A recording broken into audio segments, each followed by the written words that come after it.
श्रीराम समर्थ. श्री गोंदवलेकर महाराज प्रवचने.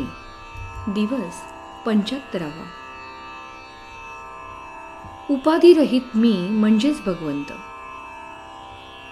ब्रह्माचे निरूपण सांगता येण्यासारखे नसते. साखर खाल्ल्याशिवाय तिची गोडी कळत नाही. काही मर्यादेपर्यंत शब्दांनी सांगता येते. खोट्यावरून खऱ्याची परीक्षा करता येते. तशी माया ज्याला कळली त्याने ब्रह्म जाणले म्हणून समजावे. पण मी मायारूपच जर झालो तर ती कशी ओळखावी बरे? सत्यावर छाया पडली तीच माया झाली. वस्तू आहे तशी न दिसता विपरीत दिसणे म्हणजे माया. तेव्हा मायेच्या तावडीत सापडल्यावर सत्य आणि परमात्म स्वरूप असणारे ब्रह्म जाणणे कसे शक्य होणार? जी जगते मरते ती माया. म्हणजे माया ही नाचणारी आहे, भंगणारी आहे. शाश्वत आनंदापासून जी मला दूर करते ती माया. भगवंतापासून मला जी दूर सारते ती माया. म्हणूनच ज्याने शाश्वत सुख मिळते, जे मायेच्या पकडीतून सुटण्याचा मार्ग दाखविते, तेच खरे तत्वज्ञान होय. एक भगवंतच फक्त सत्य स्वरूप आहे.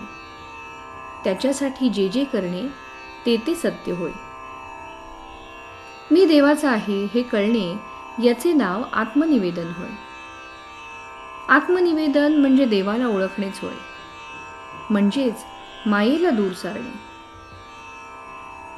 वास्तविक उपाधिरहित जो मी तोच भगवंत आहे. उपाधिरहित राहणे म्हणजे भगवत रूप होणे.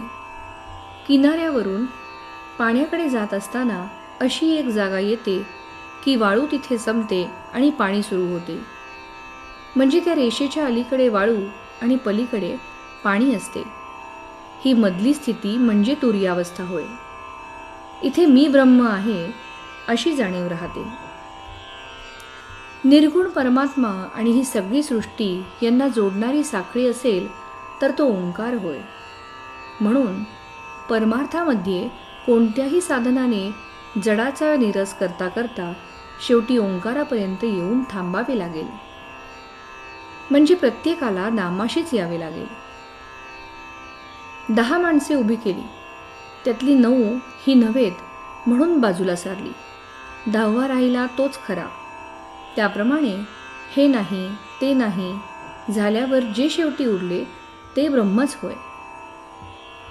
भगवंत गीतेमध्ये अर्जुनाला म्हणतात, तू ज्ञानी असशील तर समाधानात राहा, पण तू तसा नसशील तर मग उगीच ज्ञानाच्या गोष्टी सांगू नकोस आणि कोणाचे तरी म्हणजे अर्थात ज्ञानी माणसाचे ऐक आणि त्याप्रमाणे वाग. याचा साधा अर्थ असा की आपण संतांना शरण गेले पाहिजे. सर्व सृष्टीच्या दृष्टीने आपण आणि आपला प्रयत्न अगदी पदार्थ आहे. म्हणजे खऱ्या अर्थाने निमित्त मात्र आहोत.